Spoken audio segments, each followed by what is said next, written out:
कुछ वक्त पहिरियां कहिड़े बि मर्ज़ में मुब्तला थियणु उमिरि सां तालुक़ु रखंदो हो। मतिलब त हल्की फुल्की खंघि, तोड़े चेल्हि जो सूरु ऐं ॿिया मसइला वॾी उमिरि खां सवाइ ॿियनि माण्हुनि में घटि ॾिठा वेंदा हुआ। पर हाणे ईअं नथो थिए।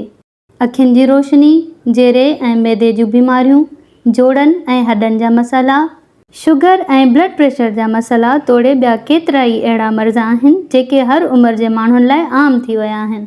अहिड़ी रीति शुगर, ब्लड प्रेशर ऐं कुझु ॿियूं बीमारियूं हर घर जो मसइलो बणिजी चुकियूं आहिनि, जेके इंसानी जानुनि लाइ इंतिहाई ख़तरनाक साबित थियनि थियूं। आमतौर ते शुगर ऐं ब्लड प्रेशर जे मर्ज़ में मुब्तला थियण जो सभ खां वॾो सबबु मख़सूस खाद्य खुराक खे सम्झियो वेंदो आहे। मिसाल तौरु, शुगर ऐं ब्लड प्रेशर जे मरीज़नि खे खाधे में मिठाण ऐं लूणु इस्तेमालु करण खां रोकियो वेंदो आहे। पर हिकु जापानी रिपोर्ट मुताबिक़ खंडु ऐं लूण वारे ख़्याल खे रद्द कयो वियो आहे।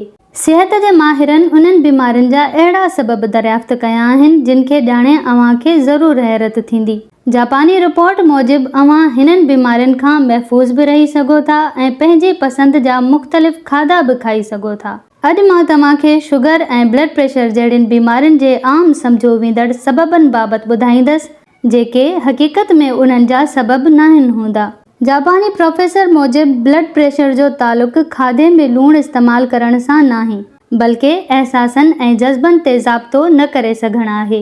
अहिड़ीअ रीति शुगर जो मर्ज़ जिस्म में ग्लूकोज़ वधण जे करे न, पर ज़ाती अना, पंहिंजे मौक़िफ़ ते हरूभरू शिद्दत इख़्तियार करण ऐं ज़िद जे करे थींदो आहे।